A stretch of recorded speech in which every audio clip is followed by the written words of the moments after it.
magandang araw mga kaparehas. Narito po tayo sa Barangay Santo Cristo, Angat, Bulacan, na kung saan ay makapanayan po natin ang butihing punong barangay. Naglilingkod, nagsiservisyo, nagmamalasakit, gumagawa ng kabutihan dito po sa Barangay Santo Cristo, Angat, Bulacan, na si ginagalang punong barangay, Kapitan Ernesto Istong Sarmiento. Kap, kumusta na po ba kayo? Mabuti naman po. Okay, Kap, kumusta na po ba sa ngayon ang Barangay Santo Cristo? Sa ngayon ay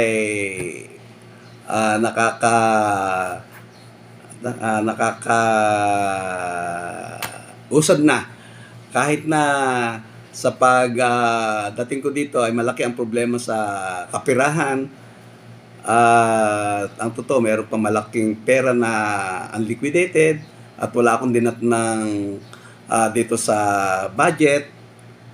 Sa ngayon ay bagamat na approve na ang budget namin for 2024, malaki talaga ang kakulangan. Okay. Pero Kap, regarding for mga accomplishments for the 100 days, ano po ito ating mga na-action na? Unang-una, bago pa lang ako manumpa, ay naipatupad na agad ang aming ipinangako nung kasalukuyan akong nangangampanya na yun yung solar light dyan sa riprap, lumiwanag doon sa lugar at nagiging pasyalan ng mga bata sa gabi. Okay. So dito naman po tayo ka for incoming mga priority natin dito po sa ating magandang barangay. Sa ngayon, ang priority namin ay ang pabahay upang mailipat ang mga nasa tabing kailugan na tinatawag nating danger zone, na bago mailipat yan ay may mga lilipatan ng pabahay. At nakipag-coordinate na kami sa NHA, sa kay Mayor Jowar, sa ating buting Mayor Jowar Bautista. Kami naman ay kanyang tinutulungan. All-out support siya sa Barangay Santo Cristo. Okay. So in the Kap, ganito na lang po, misahe na lang po sa ating mga kabarangay at lalo na din po sa ating mga kapwang nagsiservisyo dito sa Barangay Santo Cristo. Ako yung nakikiusap sa aking mga kabarangay Santo Cristo na sana ay makapagtulungan kayo sa magandang adhikain namin sa ginagawa namin na unang-una pinangako namin yung kalinisan, katahimikan tungo sa kaunlaran. Wow. Yan ay dapat nating suportahan.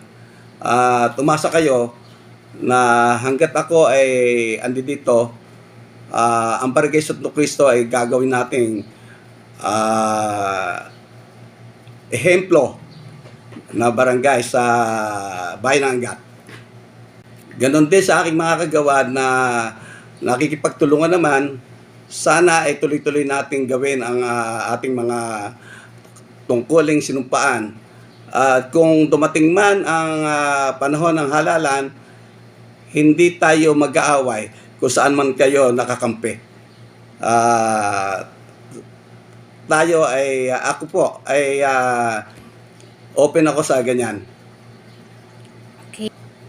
Tungkol naman sa mga batas na pinatutupad namin, sumusunod lang naman po kami dito sa batas na